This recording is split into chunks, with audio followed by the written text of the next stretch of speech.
बिस्मिल्लाहिर्रहमानिर्रहीम अस्सलाम वालेकुम। आज इंशाल्लाह हम मेटाबॉलिज़्म पे बात करते हैं। देखिए फार्माकोकाइनेटिक्स में हम मेन 3 प्रोसेस पढ़ते हैं। एक है एब्ज़ॉर्प्शन, दूसरा है डिस्ट्रीब्यूशन, तीसरा है मेटाबॉलिज़्म जो आज का टॉपिक है और चौथा है एक्सक्रीशन।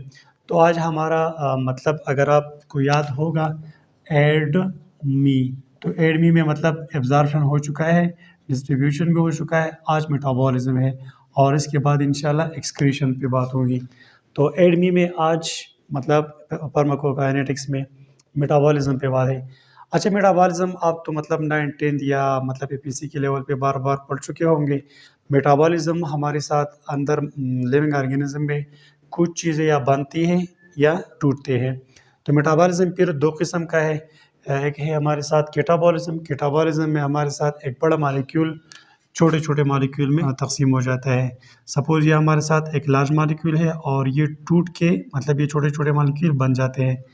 इसके मुकाबले में एनाबॉलिज़्म है। तो एनाबॉलिज़्म में मतलब छोटे-छोटे मॉलिक्यूल मिलके एक बड़ा मॉलिक्यूल बना देता है और इस मेटाबॉलिज़्म को हम बायो ट्रांसफॉर्मेशन भी कहते हैं। देखिए इस बायो ट्रांसफॉर्मेशन में 2 वर्ड्स हैं, एक है बायो और दूसरा है ट्रांसफॉर्मेशन। तो बायो का मतलब है लिविंग थिंग, मतलब लाइफ, और ट्रांसफॉर्मेशन का मतलब है एक चीज़ का एक शक्ल से दूसरी शक्ल में कन्वर्ट होना। सपोज़ ये हमारे साथ कोई एक चीज़ है और ये कन्वर्ट हो जाता है किसी दूसरी शक्ल में या किसी दूसरे फॉर्म में, तो ये कन्वर्ट हो गया इस फॉर्म में, तो इसको कहते हैं हम ट्रांसफॉर्मेशन।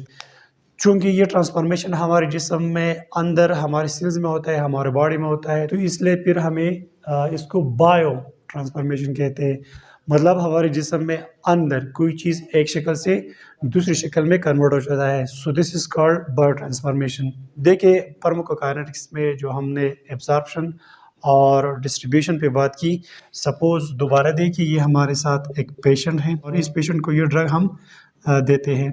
जब ये ड्रग इस पेशेंट के जिस्म के अंदर आ जाता है ब्लड में, तो ये हो गया हमारे साथ एब्जॉर्प्शन। इस पे ऑलरेडी हम टॉपिक कर चुके हैं। जब ये ड्रग इस ब्लड में अंदर आ जाता है तो इसके बाद ये ड्रग फिर मतलब सारे टिश्यूज़ में डिस्ट्रीब्यूट हो जाता है, तो इस पे भी मतलब हमारे साथ टॉपिक हो चुका है। डिस्ट्रीब्यूशन के बाद देखिए हमारे साथ सपोज़ ये हमारे साथ एक ब्लड की पिलर है, यहाँ पर ये हो गया ड्रग और ये ड्रग अब इस प्लाज्मा से या इस ब्लड से यहाँ पर मतलब इस सेल्स की तरफ या इस टिश्यू की तरफ आएगा, तो इसको हम कहते हैं डिस्ट्रीब्यूशन।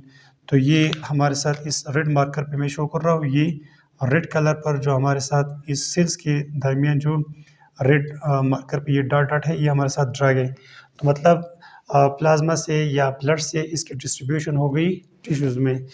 तो अब जब डिस्ट्रीब्यूशन हो जाती है तो डिस्ट्रीब्यूशन के बाद इसका क्या होता है मेटाबॉलिज़्म। मेटाबॉलिज़्म का मतलब है कि हमारे साथ जो ये ड्रग है, ये ड्रग एक शक्ल से दूसरी शक्ल में कन्वर्ट हो जाता है। तो ये जब ड्रग आ गया, सपोज़ ये हमारे साथ ये एक ड्रग है, ठीक है? ये ड्रग मतलब किसी एक फॉर्म में है, तो ये ड्रग मतलब चेंज होगा, कन्वर्ट होगा किसी दूसरी फॉर्म में। अब हम मेटाबॉलिज़्म या बायो ट्रांसफॉर्मेशन का डेफिनेशन करते हैं। देखिए it is a series of chemical alteration. Chemical alteration का मतलब ये है कि ये जो ड्रग है या ड्रग का मेटाबॉलिज़्म होता है, इसका ये मतलब इसमें केमिकल चेंज आ जाएँगे। केमिकल चेंज अब आप जानते हैं एक फिज़िकल चेंज है और एक केमिकल चेंज। तो इसमें जो चेंज आ जाती है, ये इसमें जो मतलब अल्टरेशन आते हैं वो केमिकल चेंज होगा। अब ड्रग विद इन बॉडी, जिस्म के अंदर, मतलब हमारे जिस्म के अंदर जो ख़ास सेल्स है, उस सेल्स में ये ड्रग ट्रांसफ़ॉर्म होगा या चेंज होगा किसी दूसरी शक्ल में। अच्छा जनाब, अब हम ये पढ़ेंगे कि ये बायो ट्रांसफॉर्मेशन कहाँ होता है या मेटाबॉलिज़्म कहाँ होता है।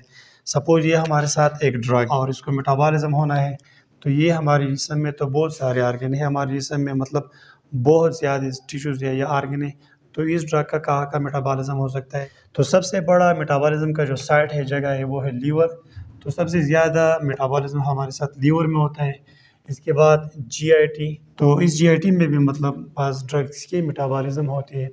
इसके अलावा लंग्स, तो बाज़ ड्रग्स का मेटाबॉलिज़्म लंग्स में होता है। किडनीज़ भी आप जानते हैं, मतलब बाज़ ड्रग्स का मेटाबॉलिज़्म किडनीज़ में होता है।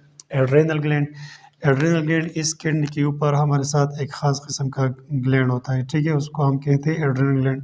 तो बाज़ ड्रग इस एड्रेनल ग्लैंड में मेटाबोलाइज़ हो जाते हैं और इसके अलावा है स्कैन, जो स्कैन है बाज़ मेटाबॉलिज्म स्कैन में होते हैं। ये हो गए हमारे साथ मेटाबॉलिज्म के साइट्स। मतलब इसका ये है कि जब हम ड्रग लेते हैं डिस्ट्रीब्यूशन के बाद जब इसका मेटाबॉलिज्म होती है तो ये मेटाबॉलिज्म कहाँ हो सकती है। सबसे ज़्यादा मेटाबॉलिज्म हमारे साथ इस लीवर में हो जाता है, यूटी में भी हो सकता है, किडनीज में भी हो सकता है, एड्रेनल ग्लैंड में, लंग्स में और स्किन में। अच्छा, मेटाबॉलिज्म साइट्स के बाद हम मेटाबॉलिज्म का सिग्निफिकेंस पे बात करेंगे। Significance means importance, importance means मतलब अहमियत। इसका मतलब ये है कि ये मेटाबॉलिज्म होता क्या है, इसकी ज़रूरत क्या है। तो आपको पता है, सपोज़ ये हमारे साथ एक पेशेंट है और इस पेशेंट के जिस्म में ये ड्रग अंदर ये आ चुका है। इस ड्रग ने अपना काम भी मतलब परफॉर्म कर दिया, जो काम था, जो एक्शन था, वो काम भी हो गया। अब इस ड्रग को इस जिस्म से बाहर निकलना भी है। तो मेटाबॉलिज्म का सबसे जो बड़ा इंपॉर्टेंस है वो हमारे साथ नंबर 1 है टर्मिनेशन ऑफ अ ड्रग। देखिए, जब ये ड्रग अंदर आ गया, इस ड्रग ने इस पेशेंट के जिस्म में जो काम था वो काम भी हो गया, कंप्लीट हो गया। तो अब ये ड्रग इस जिस्म से बाहर निकलना होगा, तो मतलब एक्सक्रीशन के लिए, एक्सक्रीशन। देखिए, हमारे साथ ड्रग, मैंने पिछले लेक्चर में भी आपको बताया कि ड्रग्स हमारे साथ दो किस्म के हैं। एक है लिपिड सॉल्युबल और दूसरा है वाटर सॉल्युबल ड्रग। देखिए, वाटर सॉल्युबल ड्रग का तो कोई टेंशन नहीं है। अगर वाटर सॉल्युबल ड्रग इस जिस्म में अपना काम करता है तो इसके बाद फिर ये आसानी के साथ यूरिन में, किडनीज के ज़रिए बाहर निकल सकता है। लेकिन टेंशन ये लिपिड सॉल्युबल और ड्रग्स बना देता है, क्योंकि लिपिड सॉल्युबल जो ड्रग है वो आसानी के साथ मतलब वो यूरिन में बाहर नहीं निकल सकता। देखिए, इंशाल्लाह इसके बाद हम एक्सक्रीशन की भी बात करेंगे कि ये ड्रग जिस्म से कौन-कौन से रास्तों से बाहर निकलते हैं। तो हम मतलब सबसे बड़ा जो साइट है, ज़्यादातर जो जिस्म से हमारे गैर ज़रूरी या फ़ुज़ूल चीज़ें बाहर निकलते हैं, वो ख़ासकर किडनी से निकलते हैं। तो किडनी से वो चीज़ ज़्यादा निकलेगा जो वाटर सॉल्युबल होगा। देखिए, आपको पता है कि ये सपोज़ ये हमारे साथ ये नेफ्रॉन है। जब ये सब चीज़ यहाँ पर आ जाती है तो फिर ये मतलब रेनल ट्यूब्यूल्स में ये सब चीज़ें ऐसे मतलब आगे चले जाते हैं। तो यहाँ पर वाटर सॉल्युबल चीज़ें वापस नहीं आ सकती आसानी के साथ, वापस ब्लड में वो नहीं आ सकती। सपोज़ ये ब्लड है और वाटर सॉल्युबल चीज़ें ऐसे सीधे इसमें जाती है और यूरिन का हिस्सा बन जाता है। लेकिन जो लिपिड सॉल्युबल है, लिपिड सॉल्युबल चीज़ें वापस ब्लड में आसानी के साथ आ सकते हैं। वो क्यों आ सकते हैं, मैंने आपको इसके बारे में पिछले एक लेक्चर में बात की थी। तो सबसे बड़ा जो मकसद है या इम्पोर्टेंस है इसमें ये होता है कि ये लिपिड सॉल्युबल जो ड्रग है ये हमें कन्वर्ट करना है। कन्वर्ट मतलब इसको चेंज करना है, किस चीज़ को, वाटर सॉल्युबल ड्रग को। देखिए, लिपिड सॉल्युबल ड्रग है, आसानी के साथ यूरिन में नहीं निकल सकता, तो इस लिपिड सॉल्युबल ड्रग कन्वर्ट करना होगा वाटर सॉल्युबल ड्रग को। जब ये कन्वर्ट हो जाता है वाटर सॉल्युबल ड्रग को तो फिर ये आसानी के साथ निकल जाता है, यूरिन की शक्ल में बाहर निकलता है। और इसके बाद फिर हमारे साथ है activation of fruit drug. Fruit drug क्या है, आपको पहले मतलब फ्रूट ड्रग जानना होगा कि फ्रूट ड्रग होता क्या है। सपोज़ ये हमारे साथ एक ड्रग है, इस पेशेंट को हम ये एक ड्रग देते हैं। देखिए, ड्रग हमारे साथ दो किस्म के हैं, मतलब फंक्शन के लिहाज से। एक ये ड्रग है और ये दूसरा। सपोज़ ये एक ड्रग हो गया और ये बी ड्रग।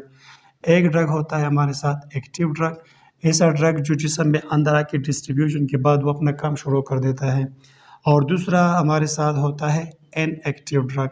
इनएक्टिव ड्रग वो ड्रग होता है कि मतलब ये असल की मेन या फेवर ड्रग नहीं है, बल्कि इसको ड्रग बनाना होगा। तो इसको ड्रग बनाने के लिए मेटाबॉलिज्म होगा, मेटाबॉलिज्म के ज़रिए इस फ्रूट ड्रग से, फ्रूट ड्रग, फ्रू का मतलब है बिफोर, मतलब ये जो चीज़ या ये जो ड्रग लिया है इस पेशेंट ने, ये असल के ड्रग नहीं है। अब ये अंदर जाके इसका मेटाबॉलिज्म होगा और फिर इससे एक्टिव ड्रग बनेगा। जब एक्टिव ड्रग बनेगा तो ये ड्रग हो गया। तो मैं बात कर रहा था मतलब एक्टिवेशन ऑफ फ्रूट ड्रग।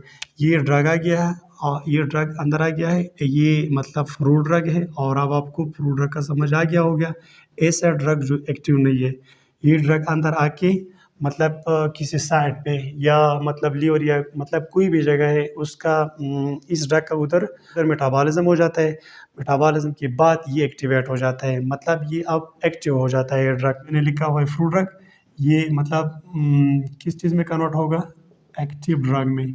तो ये दूसरा इम्पोर्टेंस हो गया। मेटाबॉलिज्म का। दूसरा इम्पोर्टेंस ये है कि मतलब हमारे साथ ड्रग 2 किस्म के होते हैं। एक होते हैं एक्टिव ड्रग। एक्टिव ड्रग का मतलब ये है कि जब भी हमारे जिस्म में अंदर आ जाते हैं, तो ये डायरेक्ट डिस्ट्रीब्यूशन के बाद अपना काम कर देता है। दूसरे हमारे साथ होते हैं इनएक्टिव ड्रग। इनएक्टिव ड्रग मतलब ऐसे ड्रग होते हैं कि वो ड्रग जब जिस्म में अंदर आते हैं तो काम नहीं करता, बल्कि उसको काम करने के लिए एक्टिवेट करना होगा। जब ये इनएक्टिव ड्रग जिस्म में अंदर आ जाता है, तो इसको हम कहते हैं फ्रू ड्रग, ठीक है? और ये फ्रू ड्रग को एक्टिवेट करना होगा। तो भी इसके लिए मेटाबॉलिज्म मस्ट है। सिग्निफिकेंस में इसका तीसरा सिग्निफिकेंस ये है कि conversion of parental molecule to more potent form.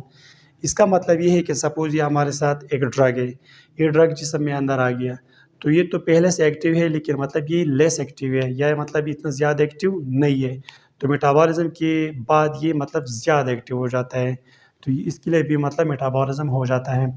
ये सपोज हमारे साथ एक ड्रग है, मतलब लेस एक्टिव है, इतना ज़्यादा एक्टिव नहीं है, तो ये मतलब मोर एक्टिव हो जाता है। मोर एक्टिव मतलब ज़्यादा एक्टिव हो जाता है, मतलब मेटाबॉलिज्म की मदद से ये ज़्यादा एक्टिव हो जाता है। तो ये था हमारे साथ इम्पोर्टेंस या सिग्निफिकेंस ऑफ मेटाबॉलिज्म। मेटाबॉलिज्म इसलिए होता है, सबसे पहले मैंने आपको बताया कि मतलब लिपिड सॉल्युबल ड्रग को वाटर सॉल्युबल ड्रग में कन्वर्ट करना होगा। जब ये लिपिड सॉल्युबल ड्रग कन्वर्ट हो जाते हैं वाटर सॉल्युबल ड्रग में, तो फिर ये आसानी के साथ इसका एक्सक्रीशन होगा। इसके बाद फिर हमारे साथ है फ्रूट ड्रग। फ्रूट ड्रग के बारे में मैंने आपको बताया कि बाज़ ड्रग हम लेते हैं तो इनएक्टिव फॉर्म में होते हैं, उसको अंदर एक्टिव करना होगा। जब आप इस ड्रग को अंदर जिस्म में एक्टिव करोगे, तो इसके लिए अंदर मेटाबॉलिज्म होगा। मेटाबॉलिज्म के बाद ये ड्रग एक्टिव होगा। तीसरा इसका एक सिग्निफिकेंस ये है कि बाज़ ड्रग जब हम लेते हैं तो मतलब वो लेस कम एक्टिव होते हैं, तो मेटाबॉलिज्म के बाद वो ज़्यादा एक्टिव हो जाते हैं। अच्छा, जब मेटाबॉलिज्म शुरू हो जाती है, तो इसमें मतलब सबसे पहले हमारे साथ यहाँ पर एक टर्म है first past effect. First past effect को मैंने पिछले एक लेक्चर में आपको बताया है, लेकिन इस पे आज दोबारा बात करेंगे। फर्स्ट पास्ट इफेक्ट का मतलब ये है कि सपोज ये हमारे साथ एक पेशेंट है, ये उसकी मौत है, और मौत के बाद ये फिर एसोफेगस है, ये स्टमक है, स्टमक के बाद ये हमारे साथ है स्मॉल इंटेस्टाइन, और स्मॉल इंटेस्टाइन के बाद ये है ये लार्ज इंटेस्टाइन। देखिए ये हमारे साथ ड्रग है, ये ड्रग जब ये पेशेंट लेता है तो एसोफेगस की मदद से नीचे आके यह स्टमक में आ जाता है। तो स्टमक में इस ड्रग का डिसोल्यूशन होता है, मतलब ये जो जूसेस है इस स्टमक में उसमें वो डिज़ॉल्व हो जाता है। मतलब अगर कोई हम टेबलेट लेता है या कोई कैप्सूल लेता है, तो वो टेबलेट या वो कैप्सूल सॉलिड सॉलिड ड्रग की बात कर रहा हूँ, तो वो डिज़ॉल्व हो जाता है। जैसे कि हम डिस्प्रिन गोली जो मतलब एक गिलास पानी में डाल लेते हैं, वो उसमें हल हो जाता है। इसी तरह ये सॉलिड ड्रग यहाँ पर डिज़ॉल्व हो जाता है। फिर आपको पता है कि यहाँ से इस स्टमक से कुछ की पिलर्स या इस स्मॉल इंटेस्टाइन से कुछ की पिलर्स आ जाते हैं, ठीक है? और ये हमारे साथ एक मेन वेन बना देता है। उस वेन को हम कहते हैं हेपेटिक पोर्टल वेन, और ये वेन आ जाते हैं हमारे साथ लीवर में, ये लीवर में आ जाता है। बाज़ ड्रग देखिए स्टमक से एब्ज़ॉर्ब हो जाते हैं, और बाज़ ड्रग इस इंटेस्टाइन से एब्ज़ॉर्ब होते हैं। मतलब जो भी ड्रग है या स्टमक से या इंटेस्टाइन से एब्ज़ॉर्ब हो गया, और इस हेपेटिक पोर्टल वेन पे यहाँ पर लीवर में आ जाता है। तो इस लीवर में इसका होता है मेटाबॉलिज्म। तो इससे पहले मैंने आपको बायो अवेलेबिलिटी पे एक टॉपिक किया हुआ है। बायो अवेलेबिलिटी का मतलब ये है कि जब हम किसी पेशेंट को कोई ड्रग देते हैं, मतलब बार वो 100% मतलब ड्रग था, तो देने के बाद ये कितना परसेंट इस जिस्म में या इस ब्लड में या जनरल सर्कुलेशन में कितना ड्रग आता है, तो इसको कहते हैं बायो अवेलेबिलिटी। तो इस ओरल रूट पे मतलब जो ड्रग हम देते हैं इस पेशेंट को, तो इसको बायो अवेलेबिलिटी फिर बहुत ज़्यादा कम हो जाती है। तो यह स्टमक और इंटेस्टाइन से ये ड्रग आ गया, लीवर में इसके मेटाबॉलिज्म हो जाती है। जब मेटाबॉलिज्म शुरू हो जाती है, तो इसका असर इंतहाई फिर या बायो अवेलेबिलिटी बहुत ज़्यादा कम हो जाती है। तो ये एक था ये मेटाबॉलिज्म। अच्छा, जब यहाँ इसकी मेटाबॉलिज्म हो जाती है, तो फिर ये जो ये लीवर है, ये मतलब ये ड्रग फिर दे देता है जनरल सर्कुलेशन को या सिस्टमिक सर्कुलेशन को। मतलब आम जो सर्कुलेशन है हमारे जिस्म में, जो ब्लड सर्कुलेट हो रहा है, ये ड्रग इसको मतलब मिलती है, और फिर ये मतलब सारे टिश्यूज़ को जाती है। तो ये बात आप याद रखिए कि जो ओरली कोई ड्रग हम पेशेंट को दे देता है, तो उसकी बायो अवेलेबिलिटी बहुत ज़्यादा कम होती है। सपोज़ ये 100% ड्रग था, या स्टमक से गुजरा, फिर मतलब इंटेस्टाइन से, इंटेस्टाइन के बाद फिर इस लीवर में इसका मेटाबॉलिज्म हो गया, तो मतलब यहाँ पर 20 या 25% ड्रग मतलब जिस्म को या जनरल सर्कुलेशन को मिल जाता है। तो इसके लिए फिर मतलब बार-बार ड्रग देना होगा as compare to parental route, क्योंकि यहाँ पर इसकी मेटाबॉलिज़्म हो जाती है और उसकी असर बहुत ज़्यादा कम हो जाती है। अच्छा जनाब, ये था हमारे साथ मेटाबॉलिज़्म के बारे में कुछ बातें। अब मेटाबॉलिज़्म कैसा होता है, मतलब ये हमारे साथ 2 फ़ेज़ेज़ में कंप्लीट होते हैं। तो एक है हमारे साथ फ़ेज़ 1 और दूसरा है फ़ेज़ 2। तो फ़ेज़ 1 और फ़ेज़ 2 में जिस तरह मतलब ड्रग का मेटाबॉलिज़्म होगा, इंशाल्लाह हमारा ये नेक्स्ट लेक्चर होगा। तो उम्मीद करता हूँ आपको आज का ये टॉपिक समझ आ गया होगा। इंशाल्लाह दोबारा मुलाकात करेंगे। Thank you. अल्लाह हाफ़िज़।